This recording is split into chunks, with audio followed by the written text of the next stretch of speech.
Friends, good morning and welcome to another edition of SPTV News Live, where we keep you up to date on the latest bullshit in the criminal cult of Scientology. Happy Thanksgiving for those of you that are celebrating and or partaking today. It's currently 7 a.m. here in lovely Los Angeles, California. So consider today's videos the Thanksgiving edition.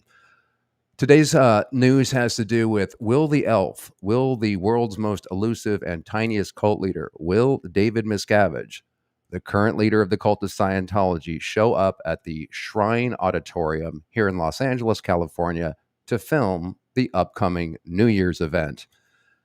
Just a little backstory first. They haven't had any major events for 4 years. Now, almost 3 weeks ago, they had the IAS event in England, and out of the woodwork came David Miscavige himself, Tom Cruise showing that he was still involved, the diehard C-level actress Scientologist Jenna Elfman making an appearance, and other rich whales / celebrities. We covered that. Let me just show you real quick. So we covered that about 2.5 weeks ago.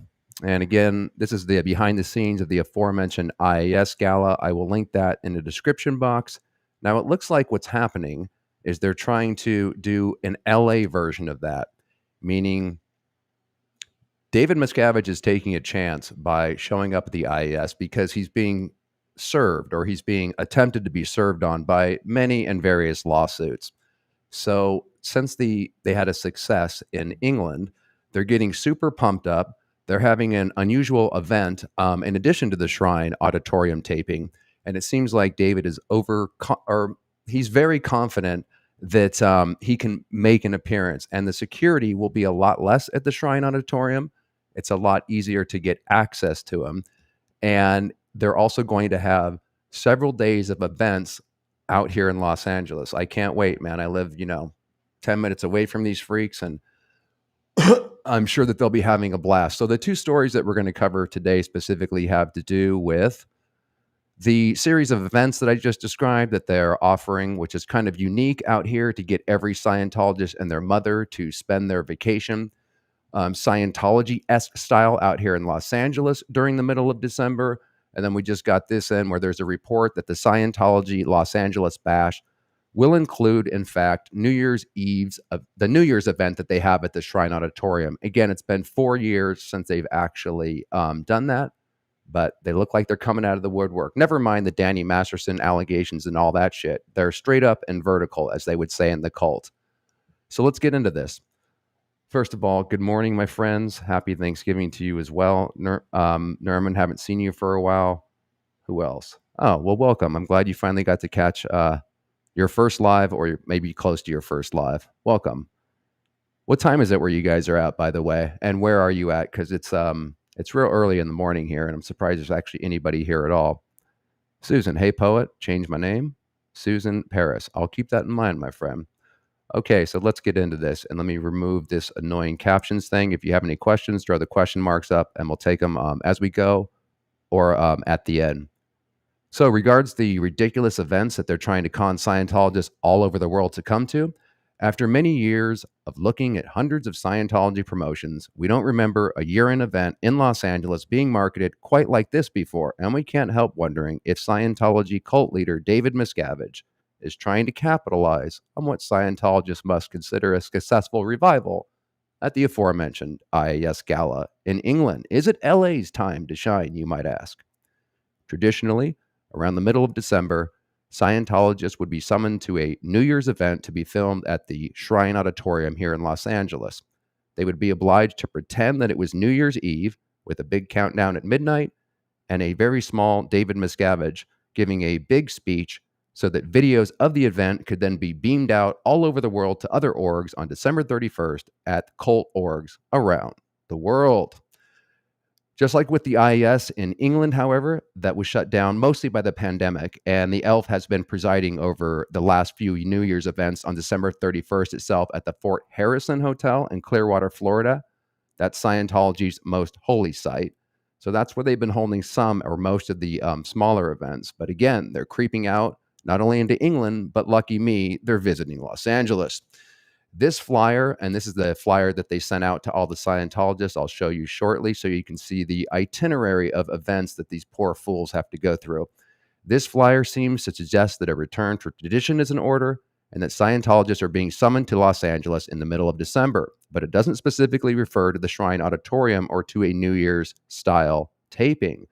In fact, it does, like we talked about earlier, and we'll cover that shortly. But let's get into the email that was sent out to the drone cult members. And I just want to make sure that sounds good and everybody's having a good time here in the chat. You guys can hear me okay and shit, right?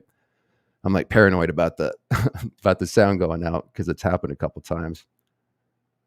And again, happy Turkey Day, everybody. If you celebrate it and or partake, I hope you're having a good time. Holidays, by the way, went way by the wayside a long time ago. It's always trippy when people are celebrating Christmas. You know, I didn't even really know it was Thanksgiving. I totally lost track of like the holidays and shit since my family, like, you know, you guys know my backstory, man. I haven't seen the fam for a while. Maybe that'll change with some recent communication with my mom after all these years, but it's just so weird, like just forgetting holidays. I mean, I didn't even remember my own birthday in one of the interviews that we did way back when, but so this is what I'm doing on Thanksgiving. What are you guys doing that have families and shit out there? Sorry to bring everybody down. Okay, so here's the email that was sent out to the poor Scientologists that probably, you know, get bombarded with the shit all the time. Are like, can't you just fucking leave us alone one Christmas season? So here's the emails that went out to the cult members. Hello, I want to extend an invitation to you to join us over the weekend of December 15th to the 17th for the ultimate end of year events. That is, you can prepare for, and this is what they always say, no matter where it is, you can prepare for the greatest ever gathering of Scientologists in Los Angeles on Saturday, December 16th at the most iconic Scientology event site in Los Angeles. Official promotion will be sent to you soon, i.e. we'll stuff your mailbox full of useless shit that you don't need. For now, just know that this is the event you have been waiting for. Again, they say this every single event, no matter where it is. Please reply so we can bombard you endlessly to confirm that you'll come to the event and send you junk mail with any questions you may have and to reserve your seat. So here's the flyer. I wish I still got these in the mail, man, but they finally figured out that I'm like an SP and they stopped sending me this shit. But I wish I kind of got this stuff just for the channel. So you're invited. Ultimate Scientology Weekend, 15 to 17 December, Friday, Saturday, and Sunday. That's in Los Angeles. And this is interesting. They named it the Scientology capital of the world. And we thought that maybe Clearwater or maybe even England would be the capital. But no, I guess this year it's Los Angeles. And here's the Wally World vacation that you can expect if you are a Scientologist and are forced to go to this. Ultimate Scientology Weekend. Again, we covered the dates. Scientology capital of the world. You too can meet the top power FSMs. Those are people that shill for the cult and try to get people in. You can meet the top power FSMs in the world, and lucky you can drill with top Sea Org dissemination staff. And this all has to do with indoctrinating people into more Scientology. So forget going to Disneyland and shit. It's all about becoming a better Scientologist and giving as much money as you can. So that includes Power FSMs. Those are the most ruthless on getting people into the cult. Power FSM Summit, postulates and success seminars with Power FSMs at AOLA. God, I'm so happy to be out of this cult because I used to do this. I get excited and go to all this shit, but I'm just like, thank God I have to never go to this shit again. So new public dissemination workshop, whoop-de-doo, and drilling from the pros at the Model Ideal Org of Los Angeles. And then, of course, you can learn how to sell LRH books because I'm sure everyone wants to, like a pro with Bridge Publications, change your city, change the world, and more bullshit about how to expand Scientology. And they make it look like a Disneyland adventure, you know. They say, the L. Ron Hubbard Life Exhibition, one of the best museums in Hollywood. According to who? Scientology? So they mix it in with come disseminate Scientology with hanging out at the beach and or taking a trip to Disneyland. And if you get right down to it, Disneyland's almost as crazy, metaphorically speaking, as Scientology. So you can go to Universal Studios, again, while staying on course and being bombarded by Scientologists while you're just trying to have a family holiday. So start your holidays among thousands of Scientologists. There'll probably be like 200 there. Enjoy delicious bites and beverages across the Pacifica Bridge and Celebrity Center. These are the two areas where they're going to be shuttling people back and forth where they can have all these wondrous Scientology experiences. And of course, as we talked about before, food is a major way that Scientology uses to get newbies in and to attract people because it's the easiest thing, right? Just offer people food and shit. There's going to be surprise visits by Satan and his elves bitching. They're going to have the iconic Hubbard Winter Wonderland. Can't wait for that. I wonder if Angry Gay Pope will be out there protesting like he usually does and giving them hell. They're going to have tours through the model ideal orgs across L. Ron Hubbard Way. And then you can get some group processing so you can be put into a trance while you're out here. And then you have workshops with which this is known as ABLE, which is another front group called Association for Better Living and Education. And then you can visit, lucky you again, the Scientology sites. That would include the fake story of L. Ron Hubbard that you can learn about at the Life exhibition. And let's see, these might be good to go over real quick, as boring as they are, because these are the front groups that they have in Scientology, some which are obvious and some aren't. So let me just go over these really quick. You got L. Ron Hubbard Way and the Pacifica Bridge, Hollywood Boulevard Public Information Center. That's where they rope in a lot of tourists and shit. And it's an unsuspecting Scientology center. They have Celebrity Center International. That's where I spent the majority of my time getting my head turned inside out. They have the Hubbard College International, which is like a front group, like kind of a WISE front group, where they expand into college and education. They have the Way to Happiness International. I've worked there and talked about that on the channel. They have CCHR, which stands for Citizen Commission on Human Rights. That's their extreme anti-psychiatry, quote, museum. ABLE International, another front group, Author Services, Bridge Publications, Scientology Dissemination and Distribution Center, where they create the cult literature, and Scientology Media Productions, the KCET studios that they bought to pretend like they're Hollywood moguls. Stay the week and start the holidays California style, and then it just gets to tell you all the shit you can do in Los Angeles while you're here and so much more. Wanted to point out that you can reserve at the LA Delphi Hotel. Delphi is a schooling offshoot for rich elite Scientologists to get their schooling. It's 100% Scientology.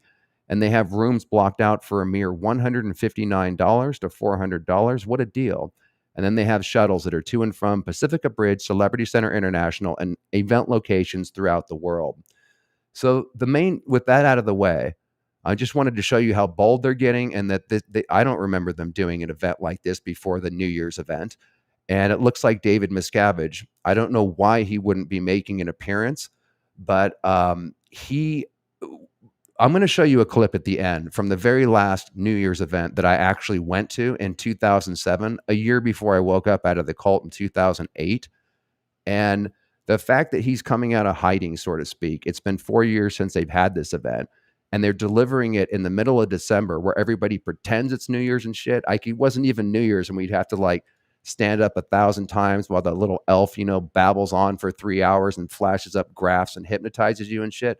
So we would have to, what I'm trying to say is David Miscavige always made appearances. It's important, but he's been out of the spotlight. And if he's not there, it wouldn't make sense, because that would mean they'd have to beam him from somewhere else, show him on the big screen. And the only reason that they film it in advance is so that David can be there. And then on the 31st, they beam it out to all the other orgs and shit. Okay, so in regards to him showing up or not and what's going down with that, let's read over this. So now, however, and this is just we have some indication that a taping of a New Year's event is happening. One of our sources passed on to us an invitation they received to attend the taping of the New Year's event at the Shrine Auditorium on Saturday, December 16th. I'd like to point out, too, since it has less security than the aforementioned IES event that just happened, there may be some protesting and, like I said, easier access to Miscavige if and when he does show up. So this would be the first time in 4 years that the event was taped there, and would follow on Scientology's recent return to England for the IES Gala earlier this month. So the next question is, and the most important one is, if a New Year's event is going to be taped at the Shrine on December 16th, will the elf, David Miscavige, be there? It's hard to imagine a major taping like that happening without him, and we've asked our source to see if they can get a response to that question. As Mike Rinder, who's currently in a bit of hot water, pointed out to us several weeks ago, the elf would know that he could maintain tight security in a return to St. Hill Manor in England, but going to the Shrine is another matter, as we just discussed, especially with multiple lawsuits active in Los Angeles right now against the elf, and with process servers desperately looking for an opportunity to serve the cult leader. Is David's determination to return Scientology to its traditional slate of events greater than his massive ego, greater than his concerns about the risk involved in a return to LA? We'll let you know if we hear anything more about the event and whether David is planning to attend it. But for now, the return of the New Year's event to the Shrine would seem to fit the else resurrection of the IES Gala in England, which Scientologists, no doubt, despite all the bullshit that's been slinged against them, including the Danny Masterson allegations, consider a triumphant accomplishment and proof that Scientology has weathered the pandemic and is thriving again. Now, a little bonus, my friends, as I know you're waiting for this. Here we go with the 2-minute clip. I'm sorry to make you suffer through this, but you need to get the mass, as they say in the cult, on this event. And this is the very last event that I went to. And I have a little story behind this before I show it. My best friend, his name was Nick Lashaway. He died at 28 in a car accident. He was a really good actor, and he had a great career ahead of him. And him getting out of Scientology, even though he died in a car accident, we've talked about this on the channel, it contributed to his untimely death. And this is the last event that I went to with him.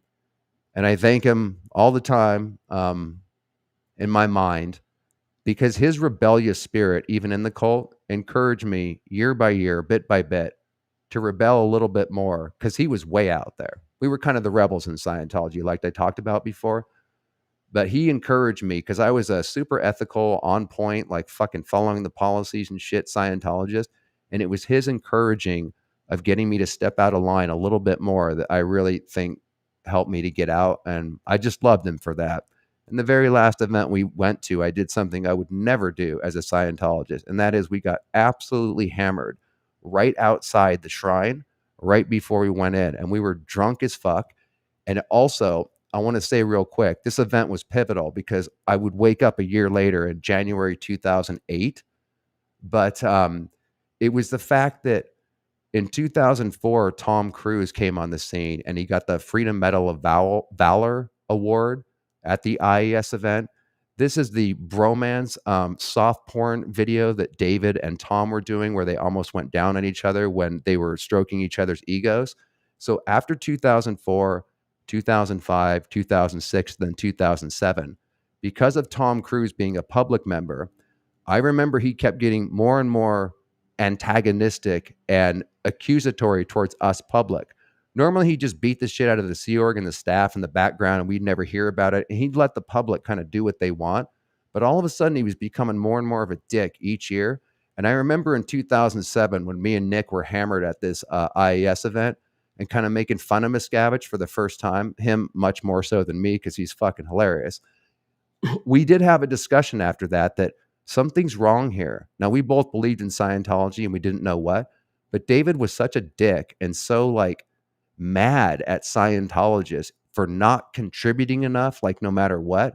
And then there was a huge oversale afterwards to buy the books or whatever bullshit he was selling at the event.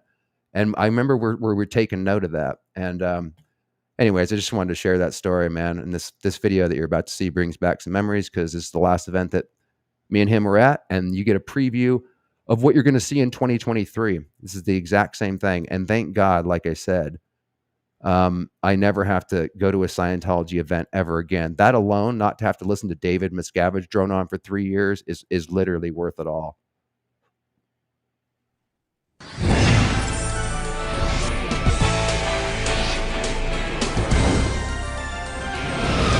"2006, the year we staked our claim on Earth, advancing to free all humanity.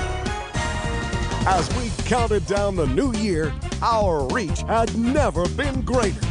From the opening of a new CCHR exhibit, to spearhead an assault on planetary suppression, to an army of VMs, tens of thousands strong, bringing help to 14 disaster zones and millions of individuals more. And from a planetary assault upon the reactive mind, with bookathons spanning the globe for a global Book One boom. To our flag, now atop the world, symbolizing our sky-high commitment to a new civilization.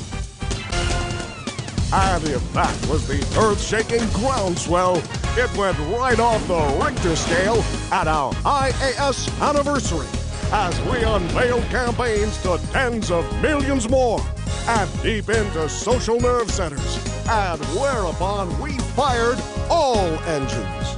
For whole-track suppressives, it was the most lethal assault in anyone's history. From their sordid beginnings to their modern-day betrayal, 2 hours of DVD, now into the mailboxes and onto the desks of millions in the name of global obliteration. Did you guys catch that? Global obliteration of psychiatry. I know you guys know their slant on it, but it's so doomsday cult-esque. It's so, quote, antagonistic that these are terrifying videos. And I just remember when I was in the spell, I was like, go Scientology, go Tom Cruise. So, welcome to Los Angeles, California, home to Church of Scientology International, Celebrity Center International, the Pacifica Bridge, and the largest concentration of Scientologists on Earth. Join us now at the Shrine Auditorium, for this is the New Year's Celebration 2007.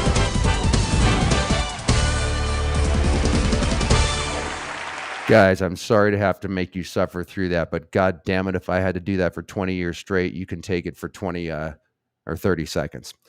Anyways, let me take some questions before I roll out of here. And also, yeah, I hope everybody is having a good Thanksgiving. Hey, everyone, happy Thanksgiving to everyone celebrating. Thank you, Nancy. Happy Thanksgiving to you.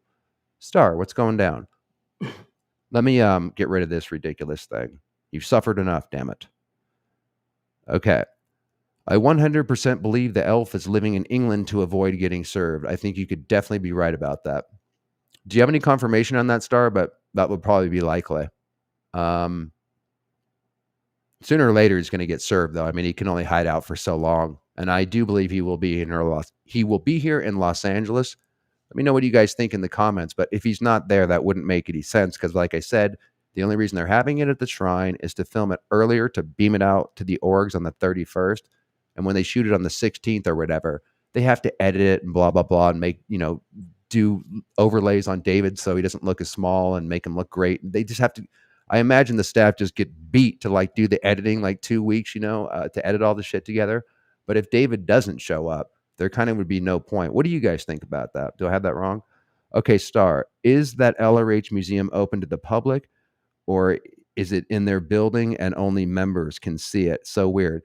It is open to the public, and you have to kind of maybe pass a test to get in there because it's guarded, and that's where a lot of protests happen. And you would have to genuinely be interested, or just look like a tourist and shit, going, what's this? And play it off a little bit. But yeah, they do want people to go in there and check. It's a complete bullshit extravaganza of all the fake things that L. Ron Hubbard did. So they bring you through they show you relics and shit, and this is the first Dianetics book ever, and here's the first bust that was ever made of Hubbard and shit. And then they have you watch this movie. It may have changed since I saw it, but this is what it was like for me. They have you watch this movie and they open up these panels and shit, and then for an hour it just goes on all this bullshit about Hubbard was the first glider ever. Hubbard was the first man to, just everything about the first, and it's all lies. But I didn't know anything about it too much when I had first seen it. That was one of the things I saw when I was younger, and I didn't know any better that those were lies, and it made him look like a fucking badass. Thanks for that question, Star. June, do most Scientologists know the New Year's event is pre-recorded? Yes, they do. People in other orgs, when it gets beamed to them, they do know that, and they're also beaten within an inch of their life to make sure that they show up to their local org just to watch that video cassette, just to watch it back. That's yes, they do know that. It's not like a secret, in other words. Diane, how are you? 7 a.m. here in Washington State. Awesome. 7:30 a.m. here in Los Angeles. We're getting an early start to this shit. If you guys have any more questions, throw them out. Otherwise, this is all I had pinned. How you doing, my friend? These people live in a bad 1950s sci-fi B movie. Exactly. That reminded me of some quote from that River Phoenix movie somehow that was called My Own Private Idaho, where some hooker's trying to like pick him up and shit. And he's like, this woman lives in a bad B movie or whatever. Sorry, just random association there. Okay, I see more questions before we roll out. Hello, blonde. Why can I not? I'm sorry if I mispronounce the name, but they're just really hard to see.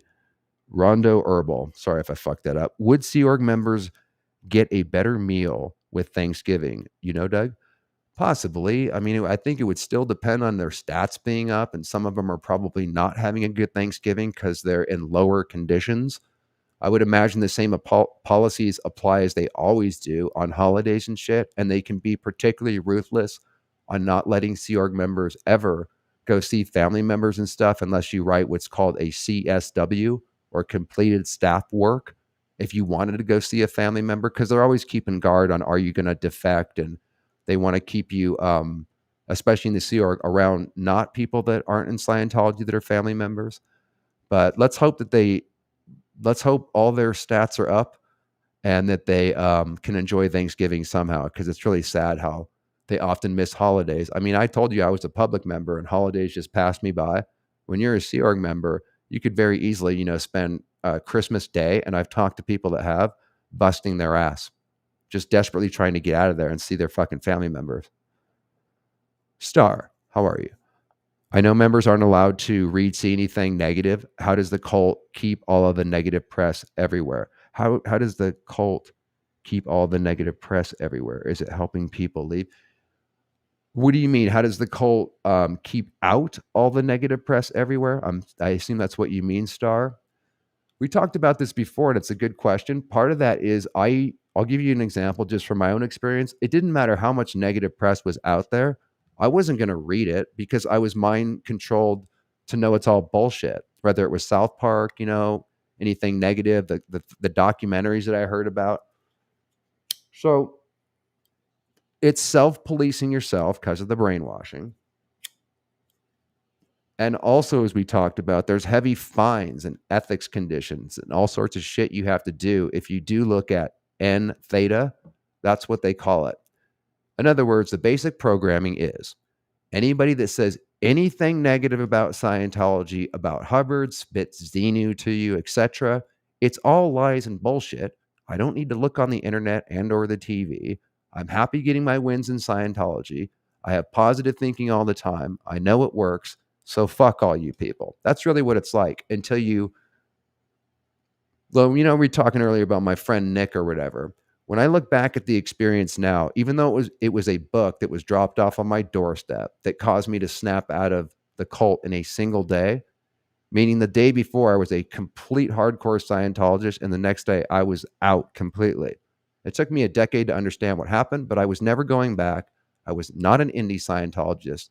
And like I said before, I wanted to find out where L. Ron Hubbard was buried, dig him out of his grave, and beat the shit out of him.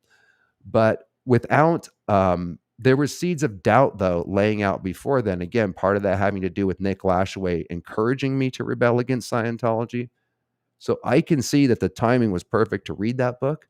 I was having subconscious doubts, but none of it was conscious. So it's just a self-policing mechanism. We're programmed within an inch of our life, like I said, not to look at anything negative. We'll pay for expensive auditing if we do, especially if we look at confidential material. And also we're programmed to not want to harm our own case and mind by doing so. And we know it's all lies. So I hope that answers that. That's a really good question. Are there any more, my friends, before you go have your turkey? I was going to say dinner, but that would be breakfast because it's like 7 a.m. here. And we got somebody in Florida. So what would it be? 2 hours ahead, Paula? No, I think that would be 3 hours. So you're 10:30. You're just getting ready for probably lunch. Perhaps getting ready to sneak in your first turkey leg there, young lady. All right. Any more questions? Ben, I see you, my man. Which OT power did you think you had? That's a great question, man. I mean, I really didn't have any because they don't exist, but I somehow did fool myself into thinking that, well, let me put one way was I would line up the synchronicities that would be like everyday experience in my life as some kind of OT power. So if I was like thinking of something and then it happened like X amount of time down the road, I would think that was because of my postulates. That's what they call it in Scientology when you mind over matter everything. So everything from attracting girlfriends to getting an acting job or not, or whatever, I did have a metaphysical, Scientological OT way of thinking, in that I thought I was causing everything around me to happen, because they teach you that you're a total cause at life. So there's no such thing really as being a victim. And if you are, you need to get up the tone scale and fix that. You can be at cause over everything. So it gives you this huge ego where, I'll give you an example. And I talked about this on the series. My ex-girlfriend, who I got in the cult, and thank God she left right when I did, because she was just kind of there because I was, even though she kind of took to it. I was on OT1, and we're actors, right? Trying to make it and shit. And she got a part on a Judd Apatow movie that was called, I always forget this. Damn it. It's on the series. Knocked Up. It was called Knocked Up. I was running processes on OT1, and it has to do with fixing other people's universes. And again, we've talked about the OT levels on the series. So because of the drills I was doing on OT1, and she got an acting job on this Judd Apatow movie, I never told her this, but I knew that I caused her through my auditing to get that job. So that's an example of like, see, my parents think that when I got on television, finally, they did all the work. It's this really heady, weird ego thing where everything that happens in your life, you feel like you're at cause over, and that your thoughts are making things happen. And you take credit for other people's things that they might work really hard for. That was really embarrassing, by the way, to come to terms with, things like I just told you, because that's ridiculous. She completely got that on her own, obviously. But imagine having a boyfriend that was that arrogant. And this is the kind of judgment I was talking to you guys about, where I had to apologize to my friends when I got out, and they're like, what are you talking about? Because that's the kind of lunacy I was holding over my girlfriend. And I secretly knew I was more powerful than her because I was an OT. And it was just this thing I'd hold over her. And it's just really disgusting.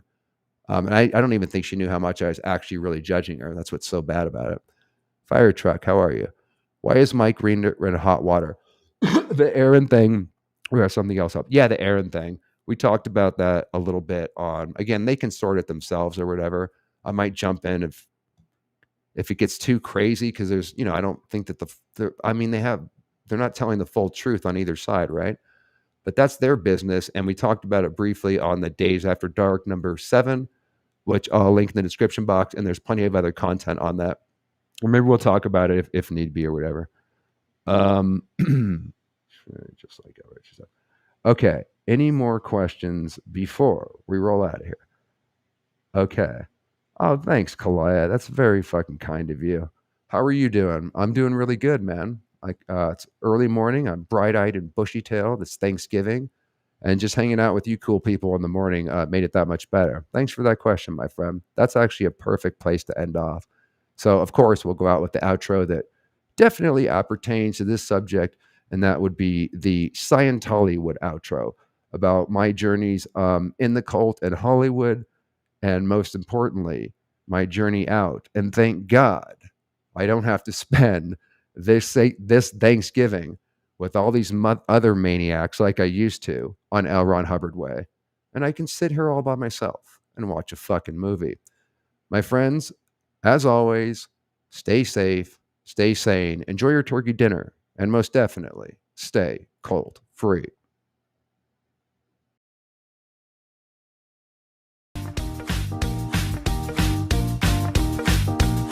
Found out long ago, it's a long way down the holiday road. Holiday road.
come true, some don't, but keep on dreaming.